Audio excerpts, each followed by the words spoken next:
नमस्कार मित्रों जीवन के कई रूप हैं और जब ये साहित्य की चर्चा चलती है तो उसमें साहित्यकारों का जो एक सोपान है, जीवन सोपान और रचना प्रक्रिया, वो कई बार बहुत कुछ सोचने पर विवश करती है। अभी पिछले दिनों मैं एक हिंदी के प्रथम पंक्ति के कवि हैं लीलाधर जगूड़ी, उनका एक लेख पढ़ रहा था।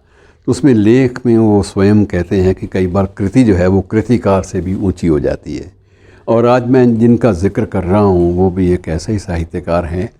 नाम हम कई बार उनका ले चुके हैं अलग अलग संदर्भ में। साहित्यकार डॉक्टर तो उनके साथ लगाना कोई ज़रूरत भी नहीं है कि वो अपने आप में वो विद्वत्ता की प्रतिमूर्ति हैं, रामधारी सिंह दिनकर।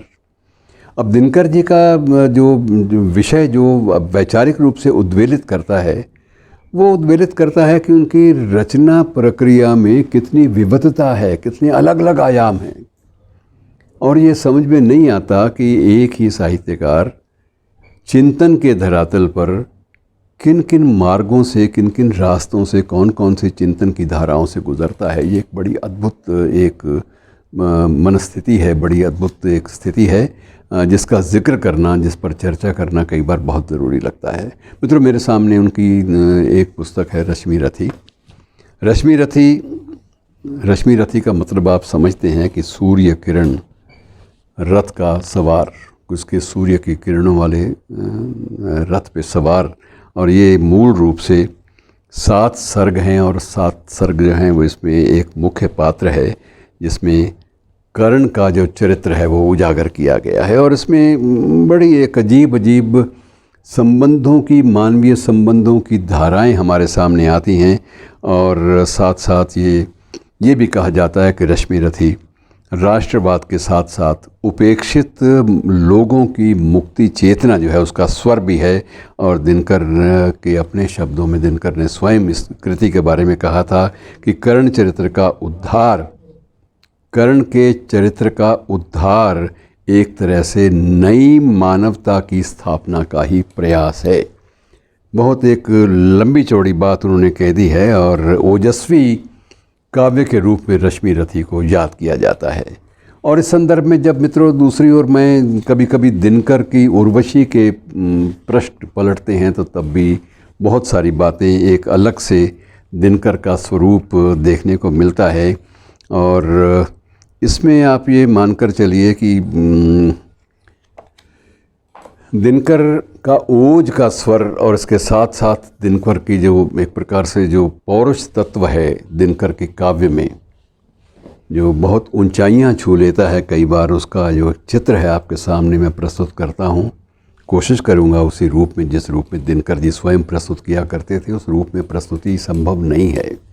लेकिन ये प्रयास ज़रूर होना चाहिए कि कहीं ना कहीं ऐसा ना हो कि आपके उच्चारण में या आपकी प्रस्तुति में कहीं दिनकर जी का एक अवमूल्यत या एक अवमूल्यन भरा जो है दृष्टिकोण सामने ना आए। तो इसमें मित्रों आप उर्वशी के बारे में आप सब लोग जानते हैं। उर्वशी कथा, उर्वशी और पुरुरवा के बीच की एक कथा है और ये कथानक भी बड़ा अद्भुत है, जिसका पुराणों में भी उल्लेख है और काव्य में जो उसकी प्रस्तुति है दिनकर जी ने बिल्कुल अलग ढंग से की है। इसका तीसरा जो सर्ग है उसके कुछ अंश आपसे मैं बांट लेता हूँ। एक उसमें जो काव्य पंक्तियाँ मैं आपके सामने प्रस्तुत करने जा रहा हूँ वो उर्वशी के सामने समक्ष पुरुरवा अपने स्वरूप का, अपने बल का वर्णन कर रहा है और अपनी पहचान जो है उसको बता रहा है। उर्वशी अपने समय का सूर्य हूँ मैं, उर्वशी अपने समय का सूर्य हूँ मैं और मर्त्य मानव का मतलब सीधी सी बात है कि जो मृत्यु लोक है, जो धरती है, कि उर्वशी अपने समय का सूर्य हूँ मैं, मर्त्य मानव की विजय का तूर्य हूँ मैं और अंत तम के भाल पर पावक जलाता हूँ और बादलों के शीश पर स्यंदन चलाता हूँ। स्यंदन शब्द रथ के लिए प्रयोग हुआ है कि बादलों के शीश पर स्यंदन चलाता हूँ। पर न जाने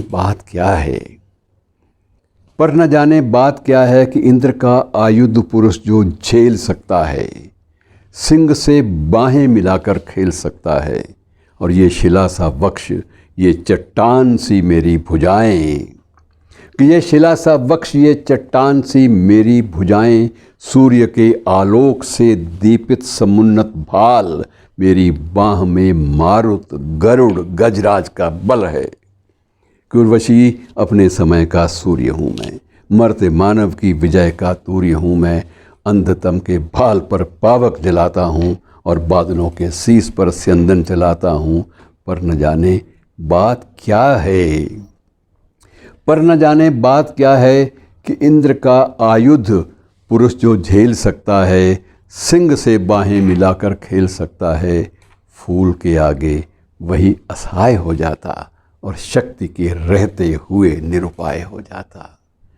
तो ये एक स्वरूप है, एक ओज का स्वर, और उसमें जो एक रोमांच भरे मार्गों से उपजा एक प्रणय निवेदन, ये एक अद्भुत रूप में उर्वशी के माध्यम से हमें मिलता है। ये काव्य अपने आप में बहुत बड़ा एक मील पत्थर है हिंदी साहित्य का, और इसको जब भी आप पढ़ेंगे नए नए रूपों में नए नए अर्थ आपके सामने आएंगे।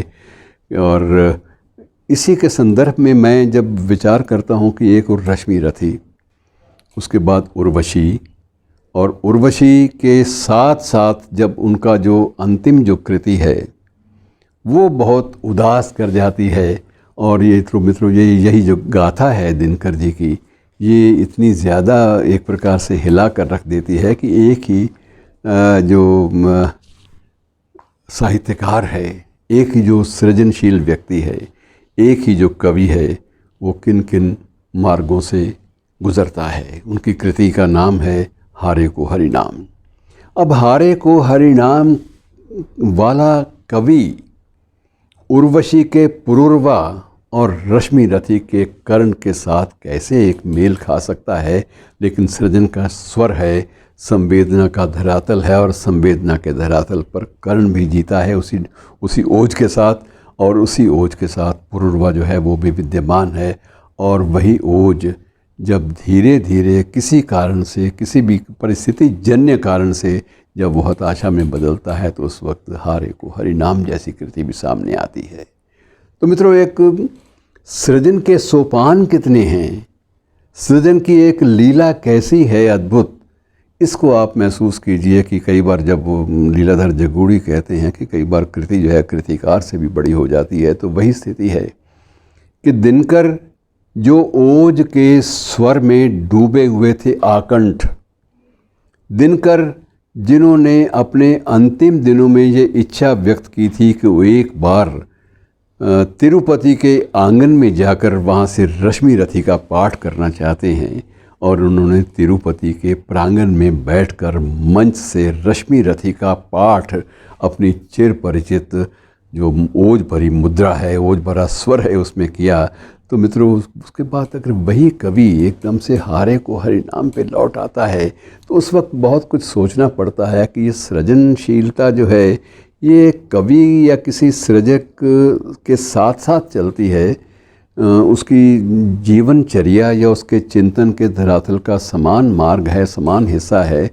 और या ये है कि जीवन में कुछ क्षण ऐसे भी आते हैं, लम्हे आते हैं, जब व्यक्ति परिस्थितियों से, परिवेश से, या फिर अपने जो भी उपलब्धियां हैं उनकी एक प्रकार से कई बार ऐसा महसूस होता है कि ये उपलब्धियां जो हैं किसी बदलाव को ला नहीं पाई। उस हताशा से कवि किस किस रूप में हमारे सामने आता है, एक ही सृजक, इस बात का अध्ययन करना मित्रों बहुत ज़रूरी है। आज भी बड़ा अजीब लगता है जब लोग अभी जो नए स्वर आलोचना के समीक्षा के आने लगे हैं, वो उसमें महादेवी वर्मा उनको अपनी दमित कामनाओं की अभिव्यक्ति करने वाली कवयित्री लगती है। तो ये बड़ी एक अजीब सी बात है कि जब लोग दमित कामनाओं में महादेवी को उनके साथ तोलना शुरू करते हैं, या दिनकर के काव्य के संदर्भ में बहुत सारी बातों का अपने ढंग से विश्लेषण करना शुरू करते हैं, तो मित्रों ज़िंदगी कई बार समझ में नहीं आती है। और बेहतर यह है कि ज़िंदगी समझ में ना आए, हमें नए नए रूपों में से तलाश करते रहना चाहिए, नए नए आयामों को हमें जीवंत रूप में जीते रहना चाहिए। यही सृजन है। धन्यवाद।